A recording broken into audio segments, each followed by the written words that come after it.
Well, it's one of the hottest singles burning up the charts right now. You know, the duet with Jill Scott and Anthony Hamilton. Well, today I'm happy to reveal to you a very unique Alabama connection to the success of that song. Please welcome Mr. Kelvin. Kelvin, thank you so much. Thank you, Varion. Taking time out of your day to chat with us. And, you know, as our viewers watch you here, a lot of your friends pretty much describe you as humble, but I'm just going to run down your resume in just a minute. Just a little bit. Mary J. Blige, Raphael Sadiq, Anthony Hamilton, Jill Scott, Chrisette Michelle. The list goes on, and most people don't even realize you are someone that has worked with not only those folks, but many others, and you're sitting right in Huntsville, Alabama. Yeah, Huntsville's a great place to be. Check Forbes magazine. They say it's one of the best places. Twice they've been listed. Madison County has been listed one of the best places to live in the country, in the world. That's true. So it's been good to you. It's been very good to me. You were telling me earlier, there's a method to the madness with all of that. You choose to live there because it's important to you to stay true to who you are. Because the Hollywood scene, you'll dibble and dabble, but tell me about that again. Yeah, it's living in LA and the New York and the major demographics for music.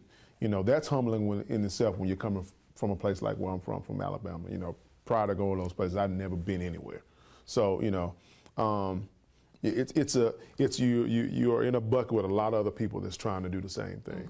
So I figured, you know, let me go back home and try to help kind of establish the area of North Alabama, because, you know, Muscle Shoals was always on the scene back in the day.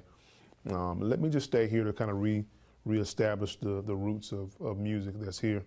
I employ a lot of musicians and singers from the area, and it's good. It keeps me grounded, you know, everything I believe in morally, spiritually, and just socially and all that kind of stuff.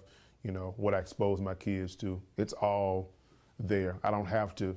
It's not such an effort to look for that in Huntsville, Alabama. Well, you co-wrote the duet with Anthony and Jill. Tell me what that was like. What's it like to work with Jill Scott? She's just so well-rounded.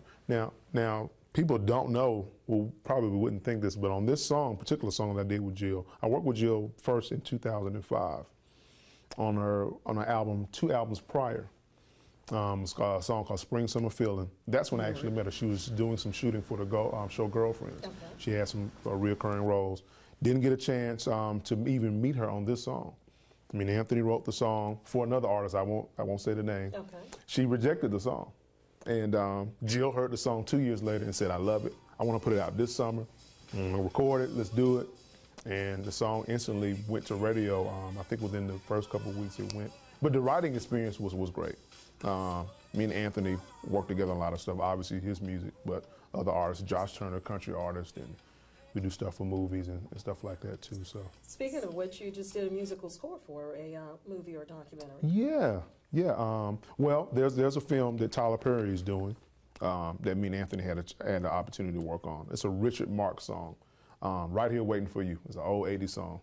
You know, people love, but they wanted Anthony to do this big scene, and they wanted Anthony to sing. So, had an opportunity to get in there because that's my buddy. And that's a relationship that I'm sure that has been very rewarding for you in more ways than one. I was also reading that, speaking of your Alabama connection, some of the things that you're doing right now, you're working with Committed. Yes. That's a group out of Huntsville. Yeah, out of Huntsville, yeah. Well, all the guys are all over the place, but they're based in Huntsville because they all went to Oakwood University, I'm sorry. And they came back for a song that they have to do for a Christmas project that the NBC sing-off they do every year. So. You know, I tried to get in and work with them way before they became Committed, and so now I got an opportunity to slip in on the backside. It's pretty good. Oh, you're working with them on a Christmas album. A Christmas album, yeah. Jingle Bells is the song. There's a lot of bells ringing in that song too. It's more than 6 of them, but it sounds like 20. Wow. They got stuff going all over the place. Yeah. Well, you're Committed.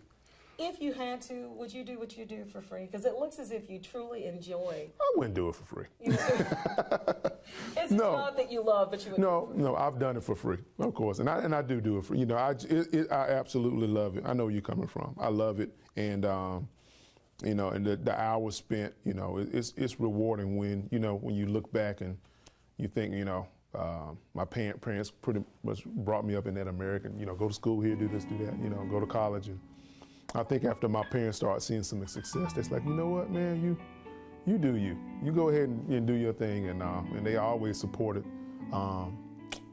things that, like my musical endeavors. And I appreciate that. And they helped me grow into a love for it more than I thought I would, because when you get that blessing from them, it's like, you know what, you're doing good. Go ahead and do your thing. And that's all you wanted to hear. Absolutely. That's all you wanted to hear. And so you push forward. So it's pretty good. Well, I know that you have appeared on Jay Leno, David Letterman, but I was also reading that you believe one of your best accomplishments or greatest accomplishments being a husband and father. Yeah, yeah.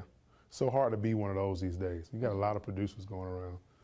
You don't have many black fathers and black husbands that want to stay home and take care of the kids. So that's more of a novelty these days, So let's, for me, I want to create a model for my son and daughter. Like, okay, this is what life is really about.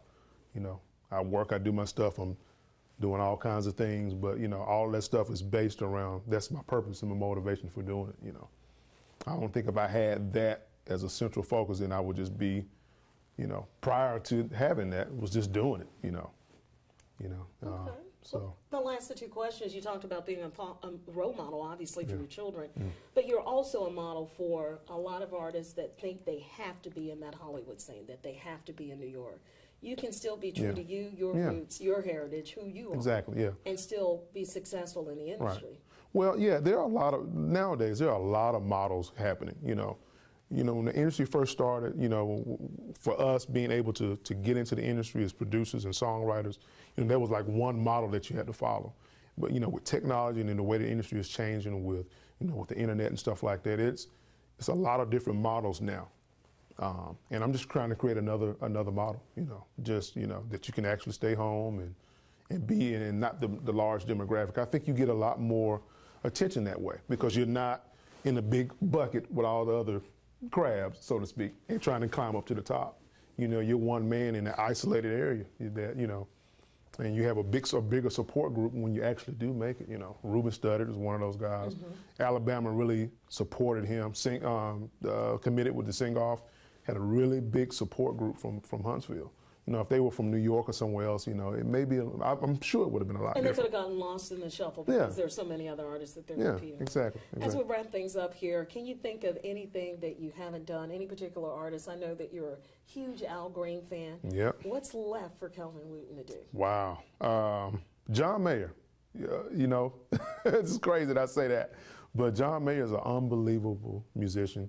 I heard a lot of my musician friends that have run in the same circles have played with him and been on records with him. I love to work with him. I love to see his whole process. Because very rarely do you find musicians these days that are pop artists, that are really actually real musicians and real good singers and songwriters. So he's a triple threat. I like to see how he does that. Wow. Here's hoping that you get that. Definitely happy to share your story with everybody. I definitely think you are truly one of Alabama's best kept secret, but no more. That secret's definitely out. And you are truly one of the rising stars that I think is duly noted, and you've earned it. You're nobody's overnight success, and keep on keeping on with the stuff that you're doing. Thank you. I'm just really happy to share your story. Again, our featured artist here with us today is Kelvin Wooten, and we definitely want to thank him for his time. And thank you. I'm sure we'll be seeing more of you, and we'll continue to cover your story throughout the year. Thank you. Again, thank you.